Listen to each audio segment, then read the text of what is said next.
Hi guys, ಎಲ್ಲರೂ ಹೇಗಿದ್ದೀರಾ? ಇದು ಬಂದುಬಿಟ್ಟು ಸ್ಯಾಟರ್ಡೇ ವ್ಲಾಗ್. ಬೆಳಗ್ಗೆ 6:30 ಆಗಿದೆ. ನಾನು ನನ್ನ ಹಸ್ಬೆಂಡು ಮತ್ತು ಫ್ಲಫಿ 3 ಜನ ಹೊಲದ ಹತ್ರ ಬಂದಿದ್ದೀವಿ.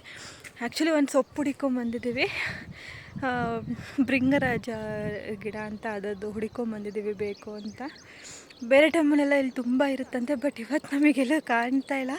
ಫುಲ್ ರೌಂಡ್ ಹೊಡಿತಾ ಇದ್ದೀವಿ. ಹತ್ತತ್ರ ಒಂದು 2 ಕಿಲೋಮೀಟ್ರ್ ಬಂದುಬಿಟ್ವಿ. ಇನ್ನೊಂದು ಚೂರು ಮುಂದೆ ಹೋದರೆ ಇವ್ರದ್ದು ಜಮೀನು ಸಿಕ್ಬಿಡುತ್ತೆ, ಅಷ್ಟು ದೂರ ಬಂದಿದ್ದೀವಿ. ನೋಡಬೇಕು ಸಿಗುತ್ತಾ ಇಲ್ವಾ ಅಂತ ಫೈನಲಾಗಿ ಅಪ್ಡೇಟ್ ಮಾಡ್ತೀನಿ. ಫ್ಲಫಿ ನೋಡಿ ಅಲ್ಲಿದ್ದಾಳೆ. ಫ್ಲಫಿ ಬಾಯ್ಲಿ. ಅವಳಿಗಂತೂ ಫುಲ್ ಖುಷಿ. ಯಾವಾಗಲೂ ಮನೇಲೇ ಇದ್ದು ಅಪರೂಪಕ್ಕೆ ಆಚೆ ಬಂದಿದ್ದಾಳೆ. ಅವಳಿಗೆ ಕಾಲೇ ನಿಲ್ತಿಲ್ಲ, ಓಡಾಡ್ತಾನೆ ಇದ್ದಾಳೆ, ಅಷ್ಟು ಓಡಾಡ್ತಿದ್ದಾಳೆ.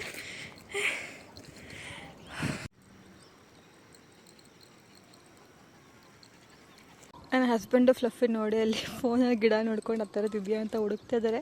ಯೂಶಲಾಗಿ ಸಿಗುತ್ತಂತೆ, ನೋಡ್ತೀವಿ. ಸೊ ಫೈನಲಿ ಮಿಷನ್ ಕಂಪ್ಲೀಟ್ ಆಗಿದೆ. ನಮಗೆ ಸೊಪ್ಪು ಸಿಕ್ಬಿಡ್ತು, ಭೃಂಗರಾಜ ಗಿಡ ಸೊಪ್ಪು.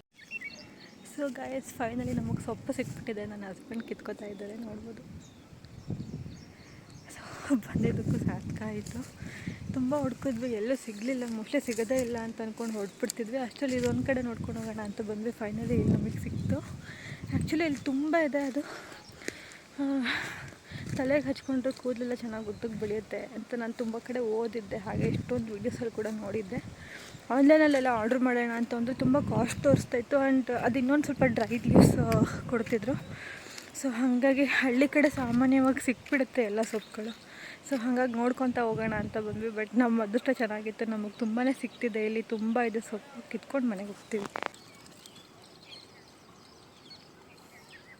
ಸೊ ಆ್ಯಕ್ಚುಲಿ ಭೃಂಗರಾಜ ಗಿಡ ಕಿತ್ಕೊಂಡ್ವಿ, ಬಟ್ ಇಲ್ಲೇ ಮುಂದೆ ಸ್ವಲ್ಪ ಬೇವಿನ ಸೊಪ್ಪು ಕೂಡ ಸಿಗುತ್ತೆ ಅಂತ ಹೇಳಿದ್ರು. ಸೊ ಹಾಗೆ ಅದನ್ನು ಕಿತ್ಕೊಂಬರೋಣ ಅಂತ ಹೋಗ್ತಾ ಇದ್ದೀವಿ. ಹಾಗೆ ಅದನ್ನು ಕಿತ್ಕೊಂಡು ಸೊ 2 ಸೊಪ್ಪುಗಳನ್ನ ಬಳಸ್ಕೊಂಡು ನಾನು ಆಯಿಲ್ನ ಪ್ರಿಪೇರ್ ಮಾಡ್ಕೋತೀನಿ. ಸೊ ಒಂದು ಹಚ್ತೀನಿ, ಹಚ್ಬಿಟ್ಟು ನಿಮಗೆ ರಿಸಲ್ಟ್ ಹೆಂಗಿದೆ ಅಂತ ನಾನು ಮತ್ತೆ ಅದನ್ನು ಅಪ್ಡೇಟ್ ಮಾಡ್ತೀನಿ. ಸೊ ಈ ಒಂದು ವ್ಲಾಗ್ನ ಇಲ್ಲಿಗೆ ಎಂಡ್ ಮಾಡ್ತಾಯಿದ್ದೀನಿ. Thank you so much.